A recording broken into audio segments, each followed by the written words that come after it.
What's up, people? Welcome to the episode 3 edition of What's Going On? Sorry I'm a little late with this video. I got a job, so things ran kind of crazy this week. So, sorry for the lateness for my normal viewers, and if you're viewing for the first time, welcome to What's Going On. Alright, so we're going to talk about a few topics today. Rude people. Why are you being so rude? And situations that make you uncomfortable. Like the guy who stares at you in a crowded restaurant, or the woman who just can't stop telling you how much you look like her grandson who died 3 years ago. So let's jump right into it. Rude people.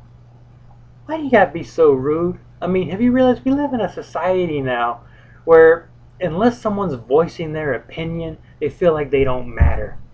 Let me give you an example. I was at the gas station a couple weeks ago, minding my own business. Paid for my gas, went in to get me something to drink because it was like 94 degrees that day and I was parched. So I'm looking around. I'm not looking for Gatorade, but I'm looking for something to, put my electrolytes back in there, like maybe a juice or maybe an All Sport if they even make those anymore. I used to love those when I played ball. So I finally found the drink I'm looking for. I take one step toward the refrigerator to open it up, right? And a woman who I didn't even realize was there said to me in that really snarky, I don't care about anyone type of tone, she said, "Do you realize you're in everyone's way?" See, here's the thing. I'm the type of guy, if you come at me rude, I'm going to respond rude.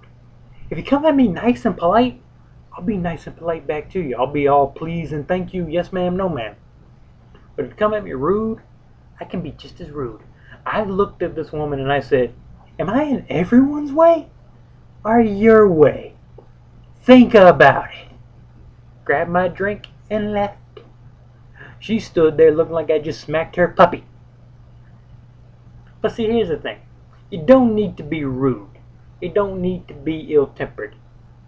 In fact, in the moment it took you to say if I was in your way, you could have walked around me and been at the register. Instead, you got behind me again, and I bet you were thinking, "Oh, this is the rudest guy in the world."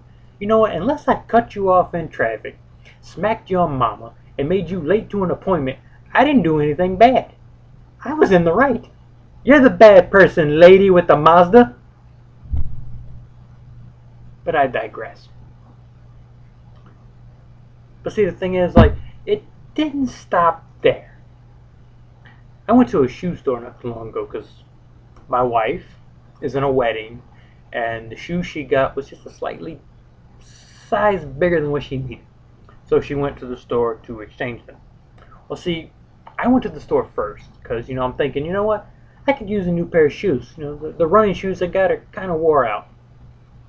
I walk in the store. No one says hello to me. No one says hi, welcome to... I'm not going to say the name of the store. I'll be that nice about this. So I'm thinking, okay, you know what? They're kind of busy. I'll let that slide. I found a pair of shoes that I really wanted. But when I opened the box for the size I needed, the box was empty. So I'm thinking, okay, this is either the display model or they don't realize this box is empty. So I see a woman walking around the floor. I walk towards her to let her know, hey, I need a size 9.5. Well, before I even get there, she walks away. I'm like, okay, maybe she's busy. I don't know. She's wearing a headset. Maybe she got a message. So then I walk to the front of the store, to the register. There's a woman standing there. I'm about maybe 5 feet from the register. She picks up the phone. It didn't ring. None of the little lights went up. She just picks up the phone. I come to the register and I'm about to say, "Excuse me." Before I even get the first syllable out of my mouth, she gives me this. The one moment thing. She is not speaking to anyone.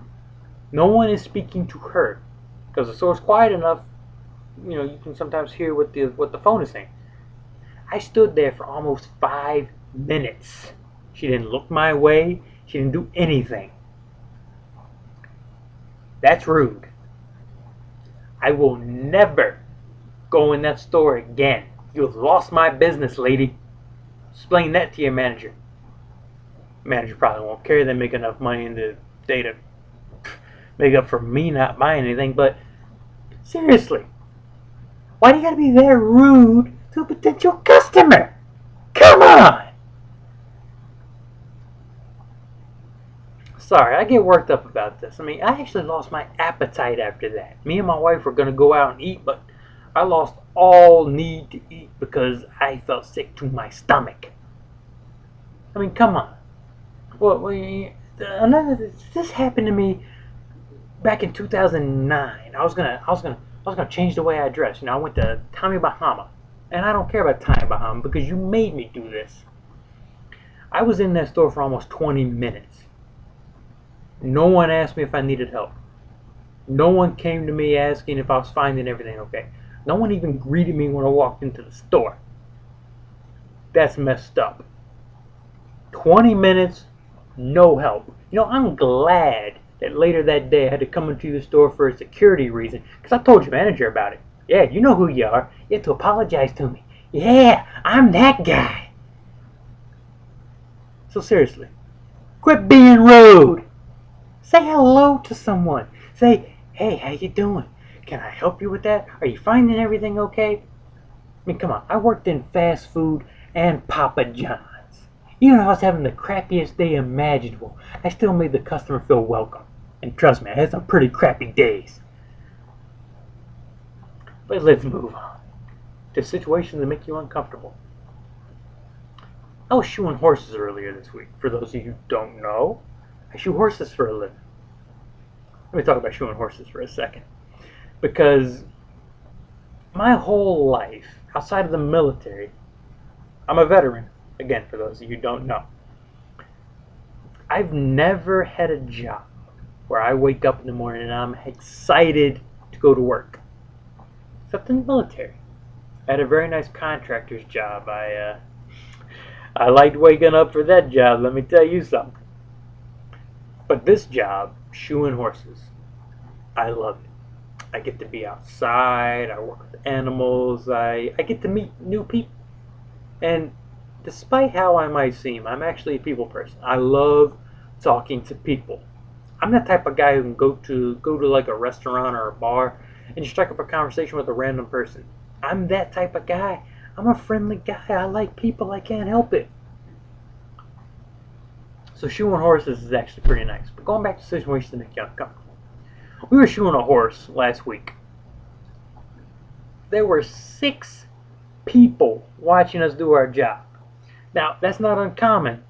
Because, you know, if you're a kid and someone comes to your house to do a job, whether it's the cable guy or the gas guy or the guy mowing your lawn or shoeing your horse, you want to go out there and talk to them because you want to see what they're doing. You know, you want to ask them questions like, what type of nails are you using? Could you use this nail? Or why do you got to heat the shoe up? I like people. And I love random conversations, in case you haven't noticed. But when there's 6 people staring at you, not asking you any questions, just staring like this, that's uncomfortable, right? And they stood there for half an hour. No noise, no conversation, just staring at us. And I'm standing there like, are these the kids from Children of the Corn? Or are they just not used to people? I live in a very Amish area, so I mean I can understand the kids being a little skittish around what they call in English, but I work with an Amish guy. You figure they'd at least talk to him. But no! For like 20 minutes, they just stared at us. I mean, what if I just stared at this camera for 20 minutes? Would that make you uncomfortable? I bet it would! So, you know, situations that make you uncomfortable. I mean, I'm pretty sure whatever job you have, you've had that position where you're not exactly comfortable.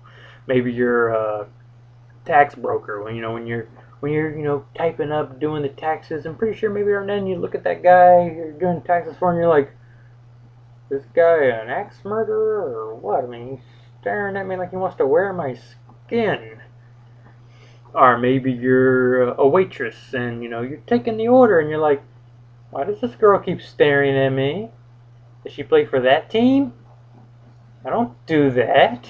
What you want on your burger? So you know what? Hey, leave me some comments. Let me know what situations make you uncomfortable. Let me know situations where you've been both uncomfortable and rudely treated, Or let me know some situations that have been rude to you. Let me know some stories that have been rude to you. And you know what? If you leave me a comment, I'll give you a shout out on the next video. Yeah, I'll use either your YouTube name or your real name if you give it. Subscribe to my channel. Come on, people, I'll give you a shout out if you do that. Get you out there. Oh, here's one thing I want to talk about. YouTubers. Give you a few good ones that you should go check out. If I have any metal fans out there, fans that love rock metal, there's two guys you should check out.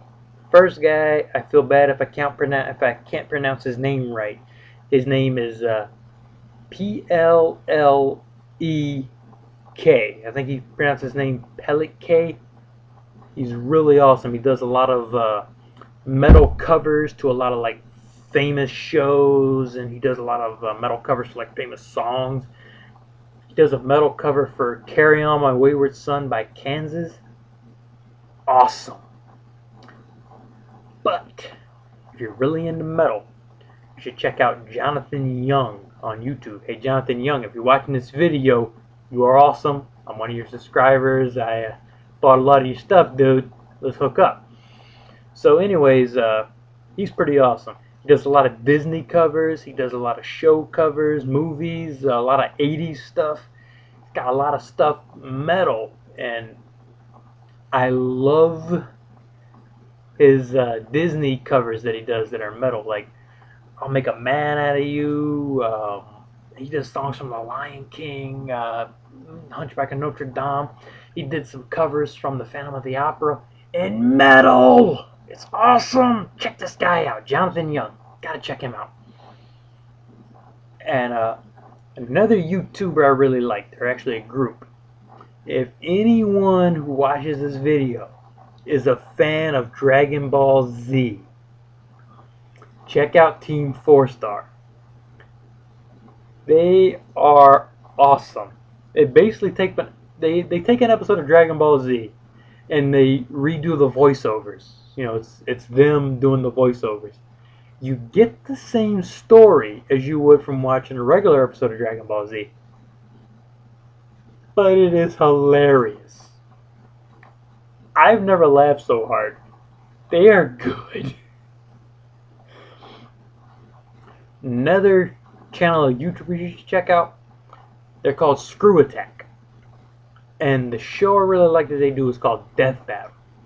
They basically take two characters from video games or anime or movies and they make them fight. But see, they explain like how they were trained, their weapons, their strengths, their weaknesses, and then you see them actually fight.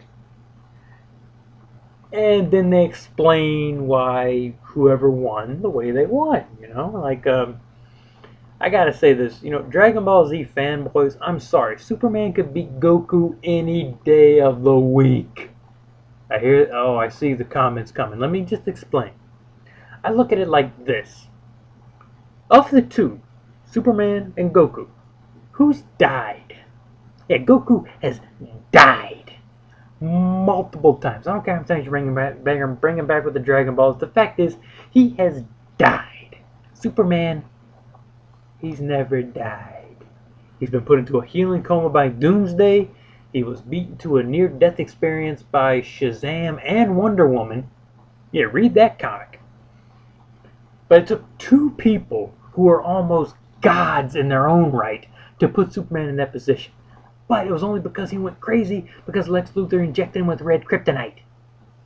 Because you don't know, red kryptonite makes Superman go crazy. Green kryptonite can kill him. Red kryptonite doesn't weaken him. You can't kill him with it, but you can make him go crazy. Yeah, he went crazy. So two members of the Justice League, who were practically gods, had to team up to take him down to a near-death experience. But again, they didn't kill him. They were trying to. At one point, they even said we need kryptonite to kill him. They called Batman, who had kryptonite. Yeah, they're too late. They knocked him out. But it's the fact that it took two near gods to beat Superman. Goku ain't a god. I don't even care if he transforms to Super Saiyan God. He ain't strong enough to beat Superman. You know why?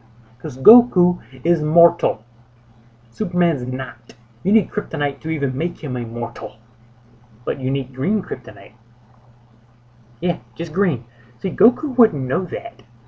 And see, plus Goku is too nice of a guy. If he saw Superman weakened by kryptonite, he would probably destroy the kryptonite, or he would hurl it somewhere else so he could fight Superman one-on-one and fair. This is the guy that let Frieza transform to his ultimate form. This is the guy who told Beerus, don't hold nothing back. This is the guy who sent his son to fight Cell.